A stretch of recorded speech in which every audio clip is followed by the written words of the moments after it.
అందరికీ జై భీమ్. నేను మీ రవిదేవ. మిత్రులారా, మాలలను అణిచివేసే కుట్రలు ఇంకా ఆగలేదు అని అనిపిస్తూ ఉంది. ఎందుకోసమనంటే వర్గీకరణ చేశారు. వర్గీకరణ వల్ల మాలలకు తీవ్రమైన అన్యాయాన్ని చేశారు.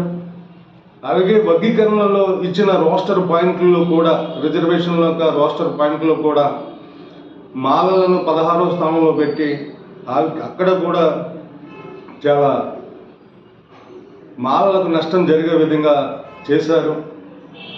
ఎంత చేసినా కూడా కొంతమందికి ఇంకా మాలల మీద ద్వేషం కానీ, మాలల్ని అణిచివేసే కుట్రలు కానీ ఇంకా వాళ్ళు మానుకోలేదు.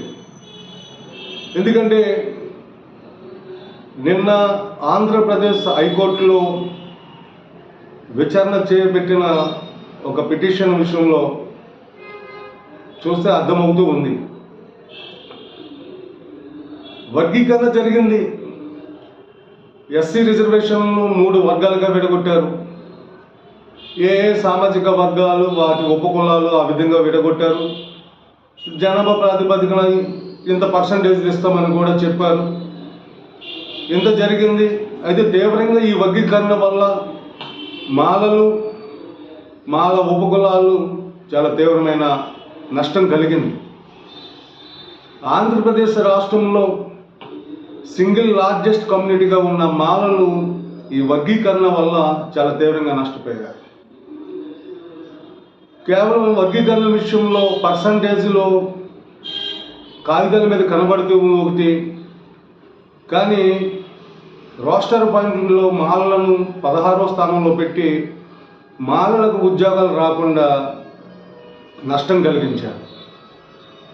అయినా మాలలు మౌనంగానే ఉన్నారు. అయినప్పటికీ కూడా ఇంకా మాలల మీద మరి ఇంకా ఈ విషపూరితమైన కుట్రలు ఏమిటి అనేది అర్థం కాని విషయం. ఎందుకంటే నిన్న గుంటూరు జిల్లాకు చెందిన ఒక వ్యక్తి హైకోర్టులో పిటిషన్ వేయడం, ఆ పిటిషన్ హైకోర్టు స్వీకరించి విచారణ జరపడం.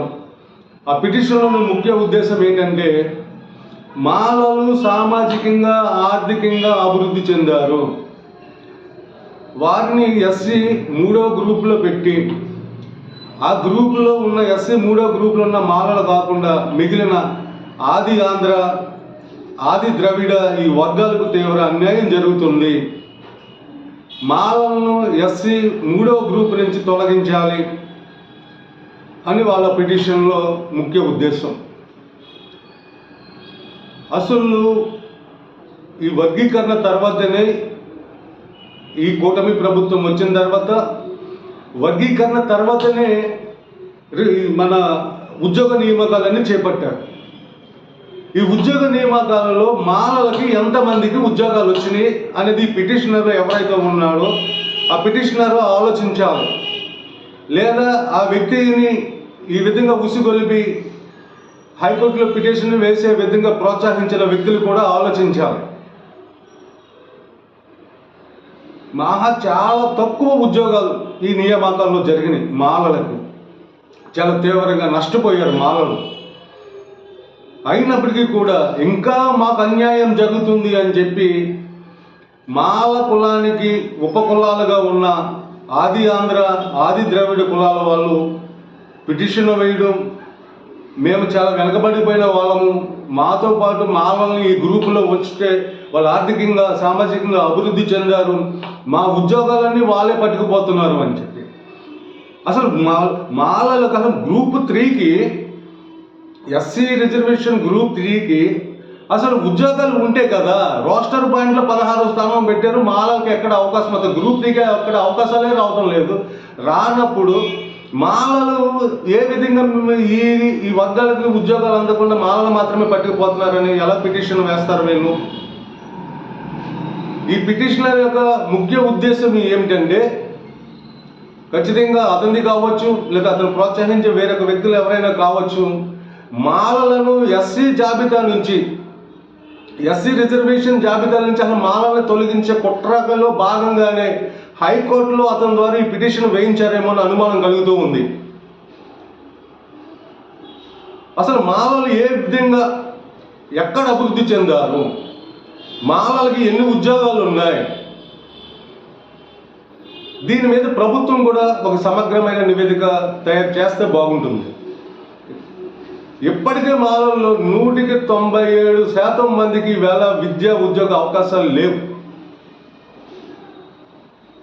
ఇవాళ ఉద్యోగ నియామకాలు లేక మాలలు చాలా తీవ్రంగా నష్టపోతూ ఉన్నారు. కేవలం చదువుని ఉద్యోగాలని నమ్ముకుని బ్రతికే కులం ఏదైనా ఉంది అని అంటే అది మాల కులం మాత్రమే.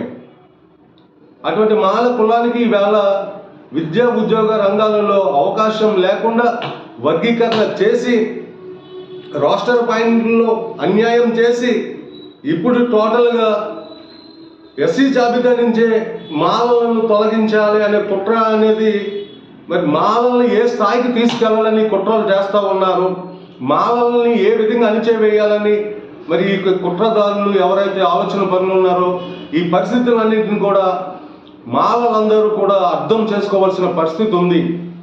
ఇప్పటికైనా ఇటువంటి కుట్రలన్నీ మాల వర్గం అంతా ఐక్యంగా ఎదుర్కోకపోతే భవిష్యత్తులో మాలల్ని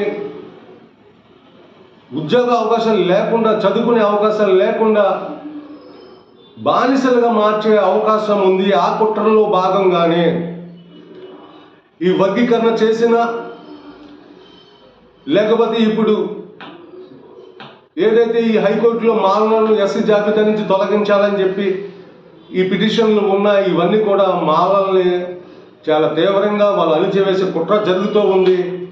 ఈ కుట్రని మాలలంతా అర్థం చేసుకుని ఐక్యంగా ముందుకు వెళ్ళాలి, గట్టిగా గలం వినిపించాలి. మాలలకు జరుగుతున్న అన్యాయాన్ని మనమందరం ఐక్యంగా ఈ ప్రభుత్వాల దృష్టికి మనం తీసుకెళ్లవలసిన అవసరం ఉంది, రాజకీయ పార్టీల దృష్టికి తీసుకెళ్లవలసిన అవసరం ఉంది. మనకు జరుగుతున్న అన్యాయాల మీద మనమందరం మాట్లాడవలసిన అవసరం ఉంది. జరుగుతున్న పరిణామాలన్నింటినీ కూడా మాలలంతా కూడా అర్థం చేసుకుని ఐక్యంగా ఉద్యమ రూపంలోకి మనమందరం కలిసి వెళ్ళాలి అని చెప్పి నా మాల రక్త సంబంధికులందరికీ కూడా నేను విజ్ఞప్తి చేస్తూ ఉన్నా. జై భీమ్, జై మాల.